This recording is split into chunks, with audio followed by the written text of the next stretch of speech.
Okay, 7th graders, continuing on with the statistics unit. Today we're going to look at unbiased versus biased samples. Okay, and let's just be clear on this. When we're talking about statistics, we want unbiased. Okay, so that's a good thing. We talk about unbiased being good. The biased samples will make that very clear that this is a bad thing. Okay, bias is the tendency to favor one person, group, thing, or point of view from another, often in an unfair way. Bias can be a personal opinion or a more public opinion, such as a news story that only presents the facts that support one point of view. Okay, so in today, a lot of people would argue that the news reported from a station such as CNN would differ from a station such as Fox and just how they present the news. This could be a good example of unbiased versus biased reporting. Okay, back to the statistics. A little recap from last week. A survey is a method for collecting info. A population is the group being studied. A sample is a subset or a part of the population that's the survey. Okay, and so when we look down here at the bottom, we clearly see that a sample is a smaller portion of the population. Okay, the sample is going to represent a larger group of people. Okay, so right to an example here. A TV programmer manager wants to conduct a survey to determine which reality television show is the favorite of viewers in a certain area. He is considering 3 samples below. Okay, so that's what's in the rectangles right there, the samples. Draw an X through the 2 samples that would not fairly represent all of the people in the viewing area. So which ones are unbiased? We're looking for the unbiased survey. So if we were going to survey 100 people trying out for a reality show, is it fair or is it unfair? Well, if those people are trying out for the reality show, obviously they're probably going to be a fan of that reality show. So that's going to make this one a biased survey. That's not going to be accurate. Okay, as we move on, 100 students at the local middle school. Is that fair? Could the middle schoolers represent all of the people in the viewing area?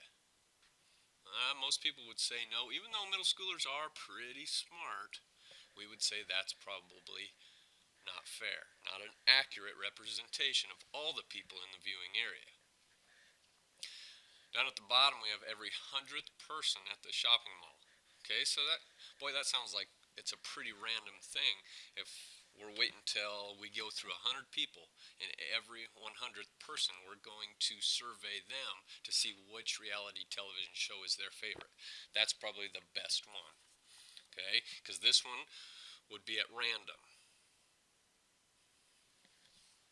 Okay, and so that kind of paints a picture of the type of surveys that maybe would be unbiased versus biased. To get valid results, a sample must be chosen carefully. An unbiased sample should be selected so that it accurately represents the population.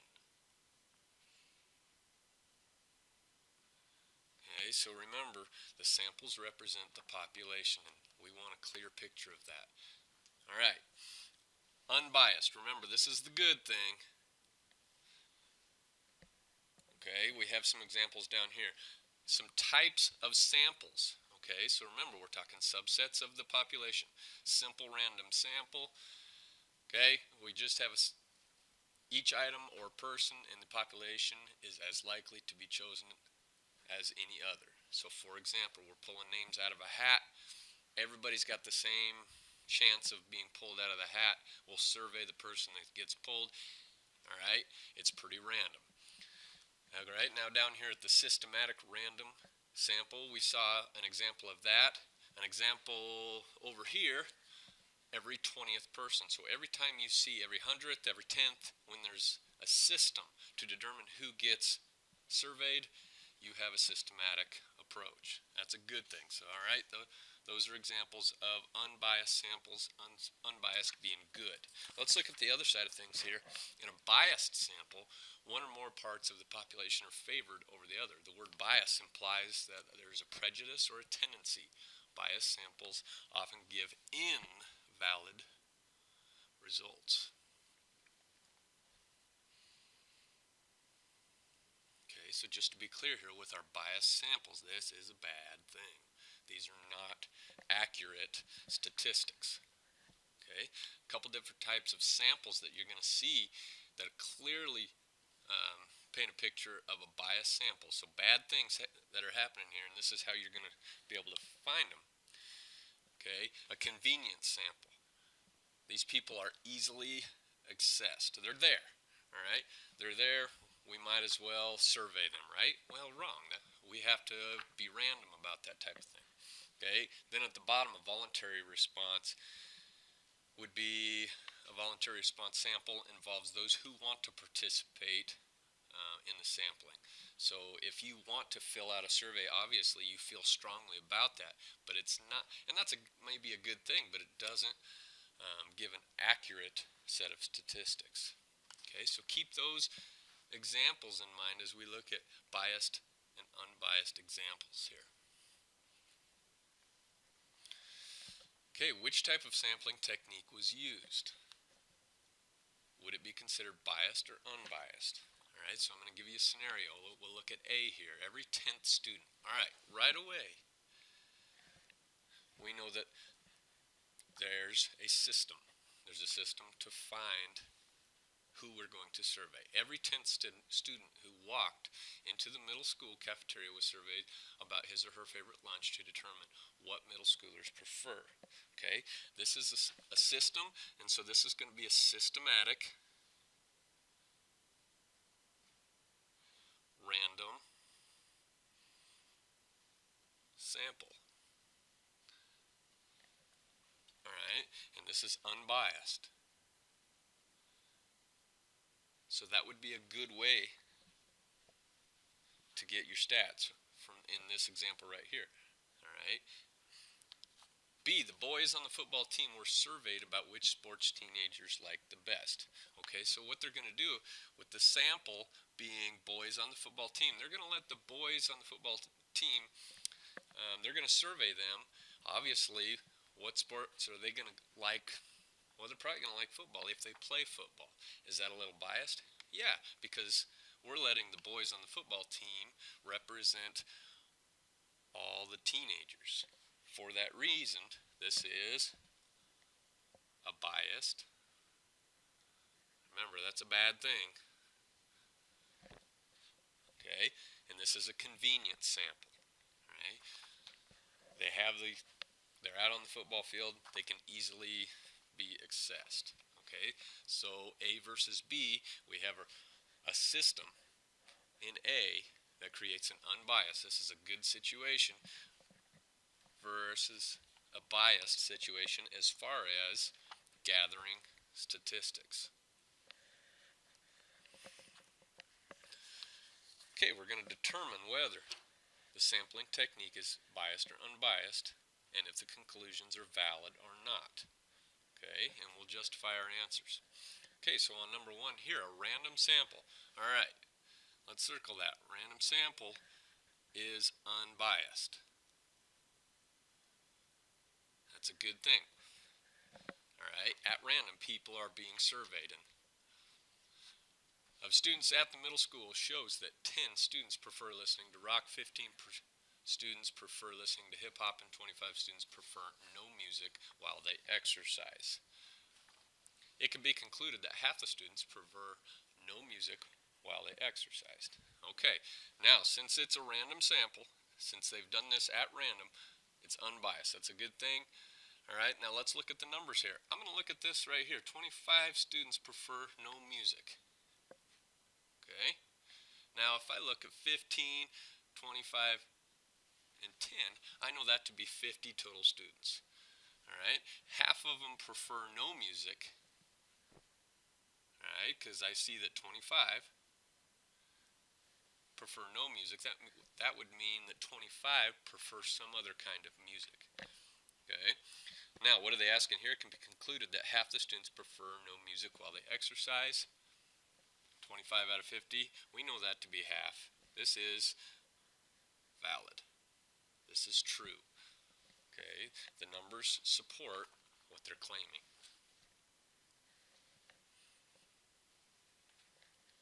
Okay, number 2, every 10th person who walks into a department store. Okay, every 10th. Right away, we look at a systematic approach to gathering their information. Is surveyed to determine his or her music preference. Out of 150 customers, 70 stated they prefer rock music. The manager concludes about half of all the customers prefer rock music. All right, every 10th person, that's a systematic random approach to gathering this information. Okay, that makes it unbiased, which is a good thing. Okay, what's our population? Well, that's all our customers. All right, now what do the numbers say? We have 70 stated they prefer rock music. So 70 out of 150. All right. We reduce that down. We get rid of these zeros. We have 7 over 15. Well, that's pretty close to half. What does the information say? Well, it has about half. Now, I'd say 7 out of 15 is pretty close to half, so I'm going to call this a valid conclusion.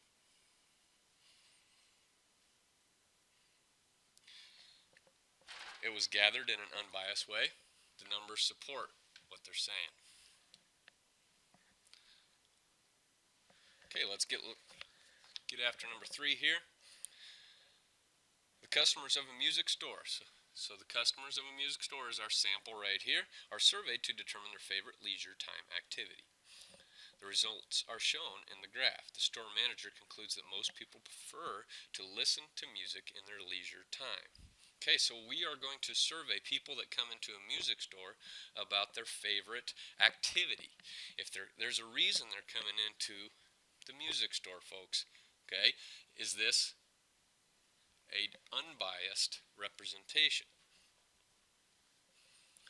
Well, if we're only surveying people that come into a music store to represent most people, I would say this is going to be a biased sample. Okay, now what type of a biased sample would this be? If we look back here on biased, is it a convenience sample? Well, we're just going to survey the people that come into that store, so I would say this is a convenience.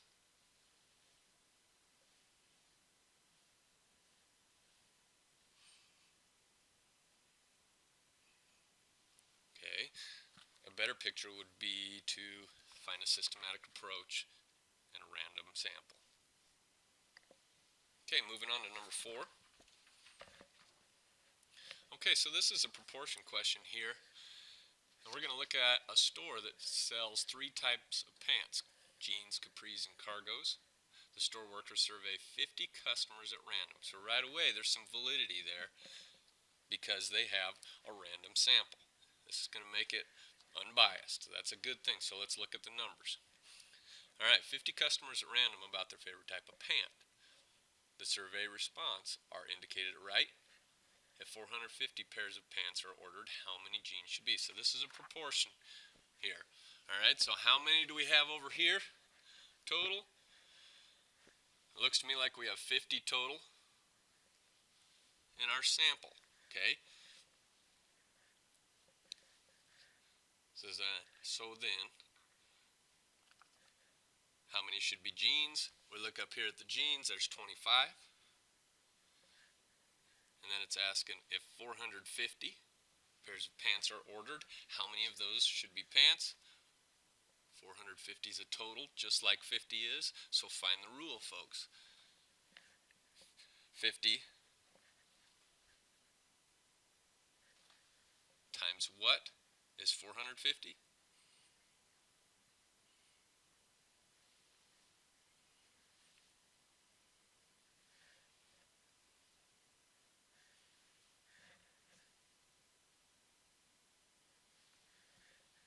Okay, so if we're ordering 450 pairs of pants, 225 of them should be jeans.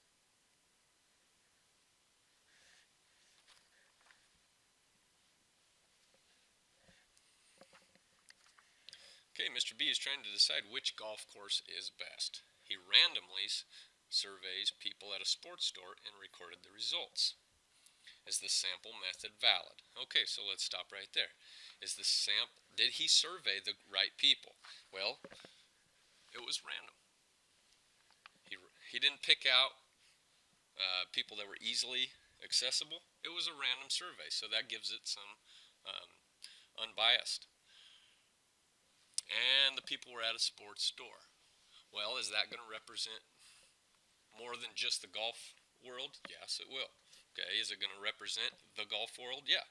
Okay, so this is an unbiased approach. We'll see what the numbers say.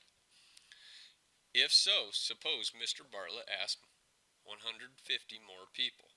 How many people would you expect to vote for Rolling Meadows? Okay, so over here, Rolling Meadows is 7 out of how many? That looks like 10 and 15 would be 25 in the sample. Alright, now he's going to go out and ask 150 more people. That's going to be a total. So now we're working with proportions here. 25 to get to 150, let's find a rule. Okay, 25 times 6 is 150, so that means the same must be true on top. 7 times 6 must give us this top number. Okay, and we know that to be 42 people. Okay, so based on our sample that's over here in our chart here, if we surveyed 150 more people, we should expect about 42 people to prefer Rolling Meadows course.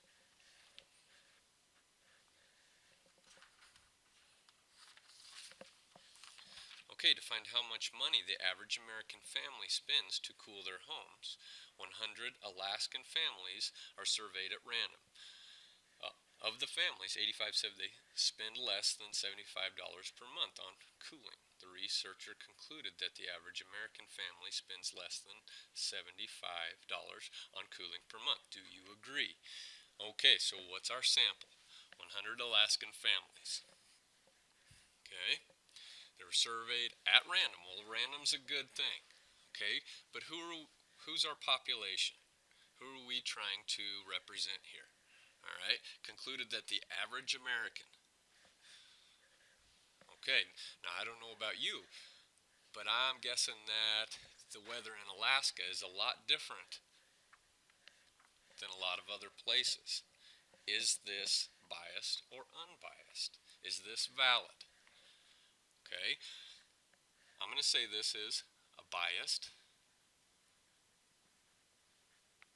sample.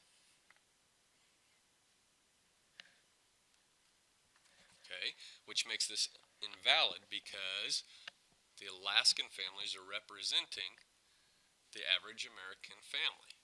Okay, and that's going to make it invalid right here. Okay, so a quick little recap on everything we've gone through here. Okay, we have biased samples and, unbiased samples. Okay, how the samples are put together means a lot and gives it validity. Remember, biased samples, okay, are bad and they'll give invalid results. Unbiased samples that are gathered randomly or systematically are good, right, and they're going to accurately represent the population. Okay, you should have a Kahoot assignment now to complete, and we'll see you next week.